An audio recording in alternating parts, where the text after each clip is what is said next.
I love taking a deep breath of cool, crisp air.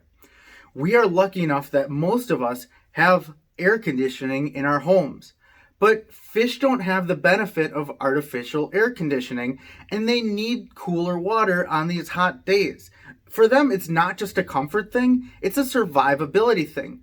When water gets hot into the mid to upper 70s and low 80s, it holds less dissolved oxygen in it. So the fish need to find cooler water so they can breathe. Well, Mother Nature provides some of that for them, and that's what we're talking about in this week's episode of the 262 Fishing Friday Forum.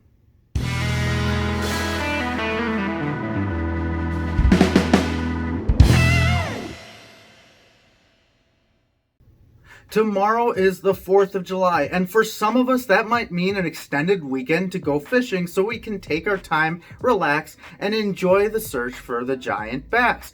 But for some of us that means spending more time with family, running around, meeting neighbors, hopefully with this whole COVID thing going on. Who really knows what's going to happen? But it means maybe potentially taking less time to go fishing. And of course, those other things are important, but while you're on the water, you want to maximize your time, maximize your possibilities, and get those high percentage areas to find fish. So how do you do that? Well, last week we talked about finding shade because that's just sort of a comfort thing for the bass. But like I said, when the weather gets warmer and the water heats up, it's not able to hold as much dissolved oxygen in the water. So the bass and fish in general relate to cooler water. Well, how can we get more oxygen into the water? There's a couple of different ways. Number one is current. Now, current can come in a lot of different ways. It can be a stream that flows into the lake. It can be the pleasure boaters that usually we're cursing, but actually they stir up the water and allow more oxygen to dissolve into it. It could even be something as simple and nonchalant as the wind breaking the surface tension on the lake, allowing more oxygen to stir into the water. So that's the first place you want to look, is places with current. With hot water temperatures, these sprinklers are coming out and hitting the water, which is breaking the surface tension, which is hopefully attracting fish, because broken surface tension means more oxygen in the water. And on these hot days with water temperatures at the surface at 74 degrees, fish are going to be searching for more oxygen. Is that a tiny little bass on it? Wouldn't have even counted. Probably less than a pound, but there was a bass on it. That's hilarious. So how do you do this before you go fishing so you can maximize your opportunity out on the water? Well, one of the simplest ways is just using Google Maps. Find the lake on Google Maps that you want to fish and see if there's a river or a stream or anything like that that could potentially be flowing into that lake.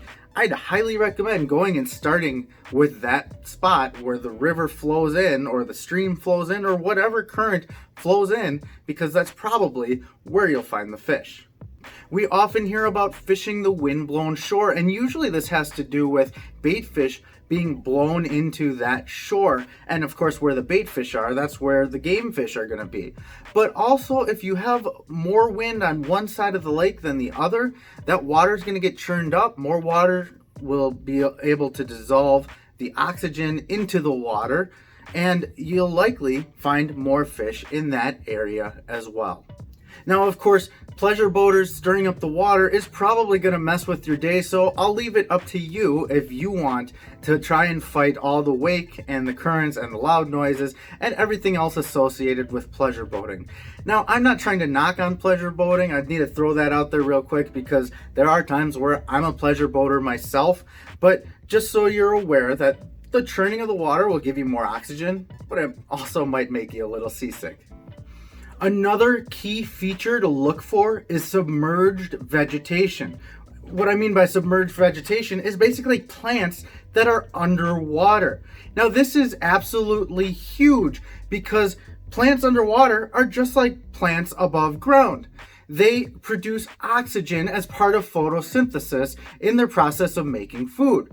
But instead of putting this oxygen out into the air, they put it into the water and it immediately dissolves. So of course, fish are going to be relating to underwater vegetation, submerged vegetation, just as much as all of these other places. Now, of course, ideally, you'll want to look for the trifecta. You'll want to look for shady spots that have current and have submerged vegetation. This trifecta should be a gold mine for fish. But if you can't get all three, try and find maybe 2 of them or at least 1 of them, because you're more likely to find fish there because that's where the oxygen is. And that's where the fish can breathe easy. But now it's time to start the conversation. What is it that you guys do to try and find cooler water? Do you look for river currents? Do you look for wind? Do you just troll around and wait until your fish finder has a lower temperature? Drop a comment down below. Let me know how you go about finding that cooler water, the more oxygenated water where the fish are going to be in the hottest days of summer. If you're appreciating these 262 Fishing Friday forums, I know I've just started them recently and it's a fairly new thing, but do me a favor, give me a thumbs up on the video. Let me know that you enjoy what I'm doing. If you have a topic you'd like me to cover, comment down below. Let me know and I'll cover that in one of my future videos. And of course, make sure you're subscribed to 262 Fishing. Click the bell next to the subscribe button to get notifications when I put my videos out. If you're local to Waukesha County, let me know what lake you'd like me to go to, and that is where I'll head. And as always, folks, remember, it doesn't matter if you go around the world or go around the corner, as long as you go fishing. Thanks for watching, guys, and I'll see you on the water, and happy 4th of July.